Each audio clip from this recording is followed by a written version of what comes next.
तर आजची आपली पुढची रेसिपी आहे भरलेली सांडगी मिरची। तर ही मिरची अतिशय टेस्टी लागते।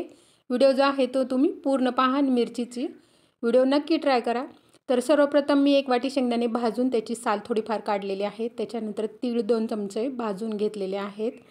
त्याच्यानंतर साधारण पावशर मिरची घेतलेली आहे। मिरची आपल्याला सुरुवातीला स्वच्छ धुवून पुसून घ्यायची आहे आणि मधून अशी चिरून घ्यायची आहे।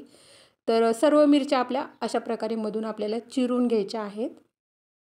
तर चिरल्यानंतर ह्याच्यावरती आपल्याला थोडंसं मीठ जे आहे ते थोडंसं अगदी चिमूटभर चोळून घ्यायचं आहे मिरचीला अशा स्वरूपात। तर सर्व मिरच्यांना थोडंसं मीठ मी चोळून घेते अशा स्वरूपात। तर संपूर्ण मिरच्यांना मीठ मी चोळून घेतलेलं आहे। साधारण 10 मिनिटं आपण असं ठेवणार आहोत। त्याच्यानंतर गॅस चालू करून कढई गॅसवरती ठेवलेली आहे आणि साधारण 2 चमचे मी बेसन भाजून घेणार आहे।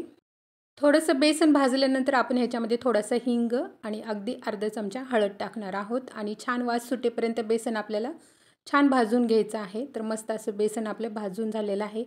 प्लेटवरती काढून बेसन आपण थंड करून घेऊया। थंड झाल्यानंतर ह्याच्यामध्ये तीळ मी मिक्सरमध्ये बारीक करून घेतलेला आहे। साधारण 2 चमचे टाकलेले आहेत। शेंगदाण्याचं कूट पण करून घेतलेलं आहे, तेही 2 चमचे टाकणार आहे। जिरा पूड 2 चमचे आणि चिरून घेतलेली कोथिंबीर, चवीनुसार मीठ टाकायचं आहे।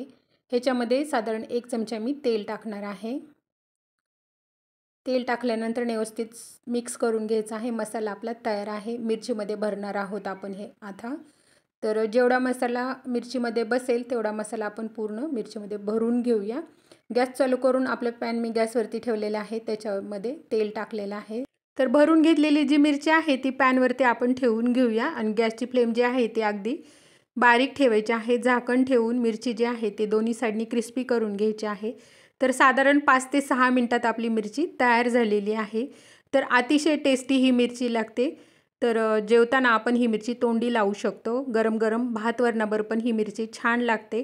तर अतिशय टेस्टी हा व्हिडिओ आहे। व्हिडिओ नक्की ट्राय करा। असे छान छान व्हिडिओ घेऊन मी येतच राहील। मस्त खा, स्वस्त राहा। माझा व्हिडिओ पाहिल्याबद्दल धन्यवाद।